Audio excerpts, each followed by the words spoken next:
At that time, Jesus drew near to Jericho. A blind man was sitting by the roadside begging. Hearing a multitude going by, he inquired what this meant. They told him, Jesus of Nazareth is passing by. And he cried, Jesus, son of David, have mercy on me. And those who were in the front rebuked him, telling him to be silent. But he cried out all the more, Son of David, have mercy on me. And Jesus stopped and commanded him to be brought to him. And he came near to him and asked him, What do you want me to do for you? He said, Lord, let me receive my sight. Jesus said to him, Receive your sight, your faith has made you well. And immediately he received his sight, and following him, glorifying God. And all the people, when saw it, gave praise to God.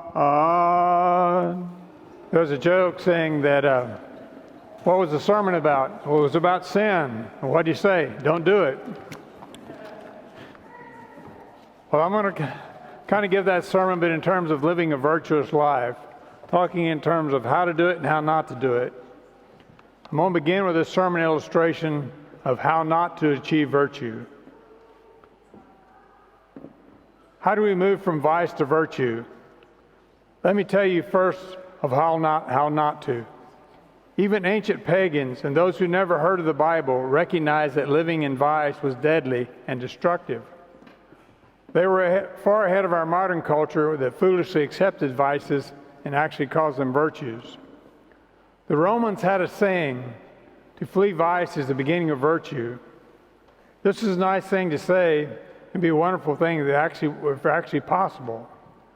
But the ancient philosophers who knew better knew you could never do better. Seneca was one of the Roman philosophers, but his life was anything but moral, as he assisted Nero in the murder plots and eventually committed suicide.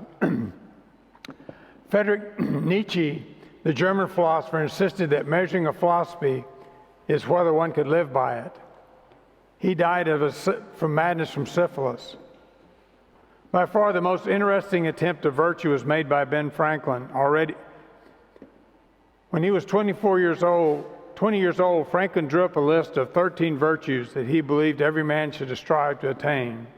They were temperance, silence, order, resolution, frugality, industry, sincerity, justice, moderation, cleanliness, tranquility, chastity, and humility.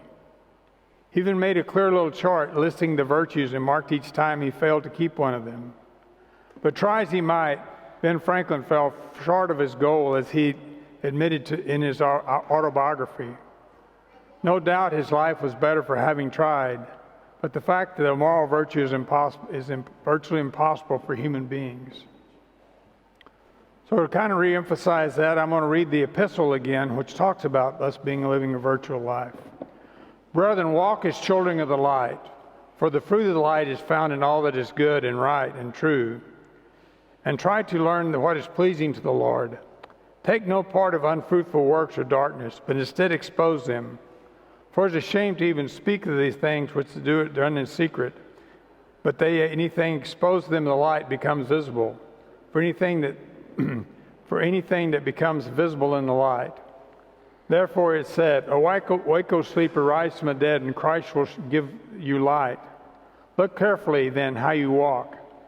Do not as the unwise men, but as the wise, making most of the time, because the days are evil.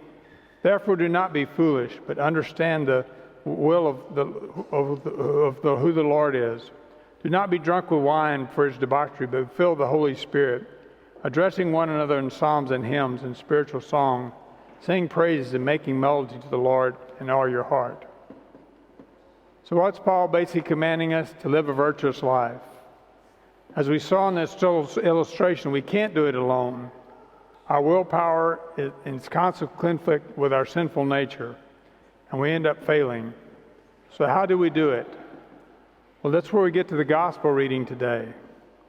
We encounter the blind man who first acknowledges that Jesus is the Messiah, who recognizes his need for God and begs Christ for help. Christ acknowledges this and heals him. So we too can follow this pattern. First, we honestly say to ourselves that Christ is our Messiah. Second, we truly recognize our need for God. And we need God to save us at all times, not just using God for our 911 calls, so to speak. Finally, we ask God for help in all the things, even the little things. The more we ask God for help in His assistance with the small things, the more we surrender our will to His will, and the more we recognize our spiritual frailty and our true need for God. When we try and do it on our own, we fail because of our pride and our weakness. We even start doubting our faith. Of course, there are the usual tools that the church provides us, the ascetical tools of prayer, fasting, giving. These are not magic bullets but they're simply tools to help us receive our virtuous life.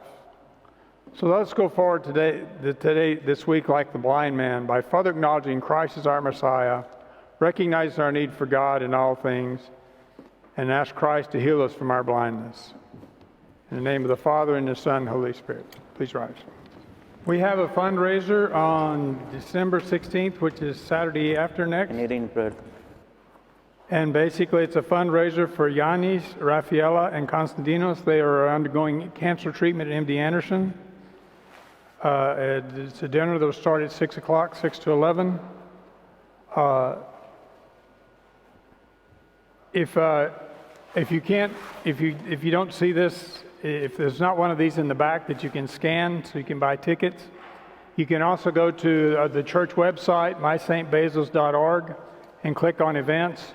And we've also got the link so that you can either scan for donation or scan for tickets. Tickets will be $80 for adults and $30 for children in advance, and $100 for adults, $50 for children the day of the dinner. And so I'll leave this up front. You can see it. And I don't know where I'm going to put it. There should be one at the back, I would assume. But anyway, this is a good cause on the 16th of December.